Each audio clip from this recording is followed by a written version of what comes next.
Hey there, Luxies. Welcome back to Mary Deluxe.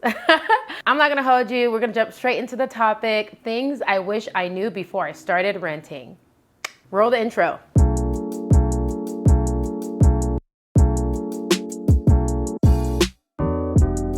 Okay, number one is kind of silly, but you're going to start to talk to yourself. I promise. Seems weird, but you will. Especially if you live alone. I've lived alone for a total of 14 years now. It starts to catch up to you. And to be honest, you'll find that not only are you talking to yourself, but you're going to have some very intelligent conversations with yourself.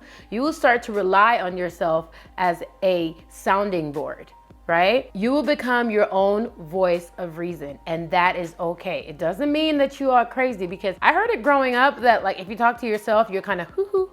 And so I kind of internalized that, but I found over the years that I give myself some bomb advice. Like thumbs up this video if you agree. I give myself hands down 10 out of 10, right? The issues in my life start to occur when I start asking other people. Typically, I know what I need. Typically, I look out for myself. Let's move on. Number two is a doozy.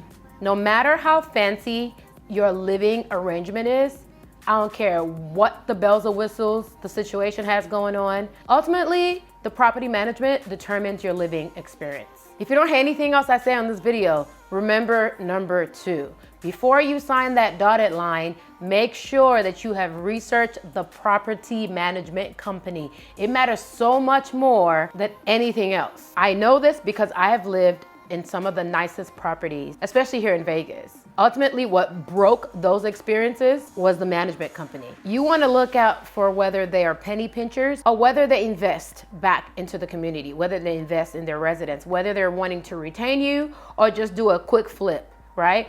If you have management that cares more about making more money, they don't care what your living experience is like. They know that you've signed that lease, and if you leave, they'll add a couple hundreds to your rent it out to someone tomorrow, ASAP. That is not the type of management company you want to deal with. But again, the only way that you will know this is to do your research. And yes, there are reviews about management companies. So while you're going through your list, or even like while you're doing your tours, ask. They'll tell you. So who manages this property? They'll tell you. I know there's some cities like New York where sometimes you just go straight through a landlord and things like that. That situation here doesn't apply. But if you're living in the average property, it's typically going to be managed by a property management company. All right, that's enough of that one. All right, number three, you can be the perfect resident and still not end up getting your deposit back. Once again, having to do with the management, right? Even if you have a good management company, but the staff doesn't like you or something happened during your stay, you could hire a cleaner, leave the place, move in ready, and they will still find something to stick you on as to why they did not get the deposit back. It'll be like a little dot on the ground, a little smidget on the wall. Oh, they had to change the blinds, even though nothing was wrong with the blinds to begin with. You've had residents in reviews talk about living in a place 7, 8 years and still got like dinged for having to change the carpet. What do you expect when you live in a place for 7 years? Of course, there's gonna be some wear and tear, right? And don't even get me started on if you have pets. I don't, but if you do, your pets are gonna make their mark too, right? And property management reserves the right to duck you for all of that. So just keep that in mind. Okay, number four goes without saying. The leasing staff, not your friends. I learned this one the hard way too. When I first moved to Vegas, I didn't really have any friends. The property was gorgeous. It was only 110 units, so it felt like a small little community. And to be honest, the management company was on point. While I don't feel like they did a great job in maintaining the property, they definitely did not spare any dollar amounts to take good care of us because we were paying good money to live there, right? And so sometimes the lines got blurred. And because some of the staff lived on the property and those that did not were given the permission to come and use the amenities, sometimes you end up running into people that work there, and you know, people start sharing personal information. Next thing you know, gossip is getting around about your personal life. Did not happen to me, thank heavens, but I'm just saying it can happen. And just to give you like a quick example of that, we had kind of like a Facebook our own little Facebook platform where we could post and chat and talk to our fellow neighbors.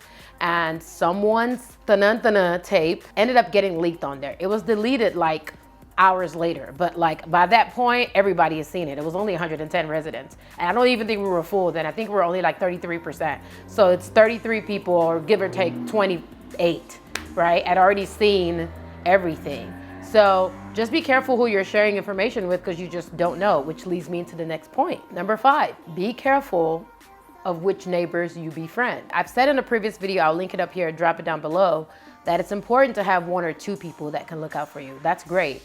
But you don't want to become like the community friend. You don't want to become the neighborhood watch, right? You don't want to become the person that everybody knows everything about, because that also can be dangerous. And again, depending on who you befriend, if they are not really good people, we're not going to get into it. If you watch my vlogs, you already know what happened to me based on who was living around me and who I chose to associate with. So we're going to leave it at that. Okay, number 6, the amenities are great. We like amenities.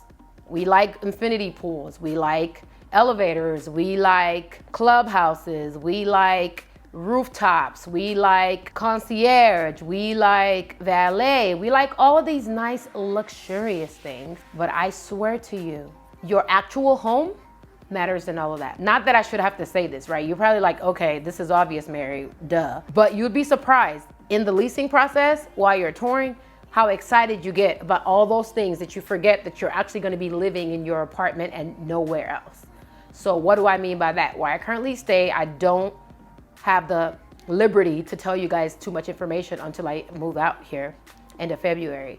But it has literally been the worst living experience I've had, due to, once again, management. You guessed it, ding, ding, ding. And while we have a rooftop, while we have a 2-story gym, while we have a sauna and a steam room and a tanning room and a massage room, we have all these things that are not being maintained properly. We have homeless people infesting the property, using the amenities to the point that we don't have access to it, or we don't even want to once they've made their mess. We have the rooftop that's constantly being booked out by corporate.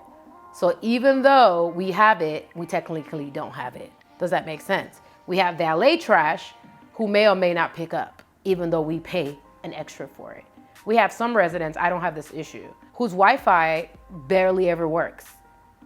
And we pay an additional amount for that monthly. So just keep those things in mind, that nice as those things may be, you may not actually have access to it. So fall more in love with your floor plan and your living situation, and prepare that even if none of that stuff matters, that you like your unit enough. That matters more than anything.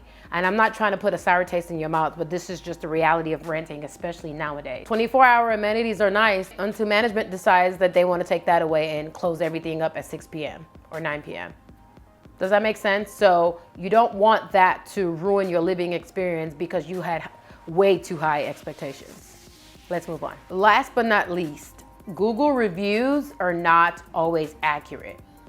Oh my gosh, pay attention to the red flags. Stars that are left with 0 comments. Comments that are left that seem like they were written by someone who works at corporate. Multiple comments that look the same. People that tour but didn't actually live there, right? These people may have had a good first impression, but the people you want to hear from are those that actually live there. And I hate to say this, but pay more attention to the negative reviews than the positive ones.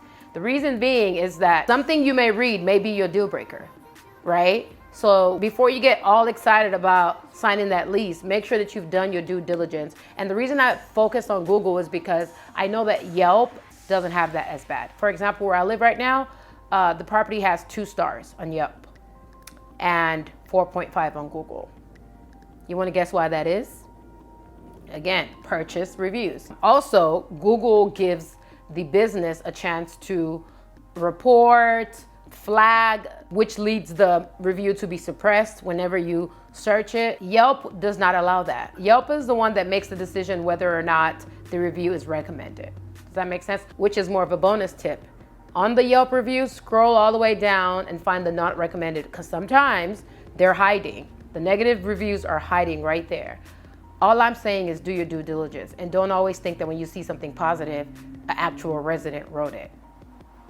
And that's it. I'm sure there are other things that I wish that I knew before I started renting, but those are the 7 that like popped up off the top of my head. If you've been a long-time renter like me, or you just started renting and you have any tips, any lessons that you've learned in your experience, I'd love to hear about it in the comments. Other than that, I love you very much for watching, and I will see you on the next video. Bye.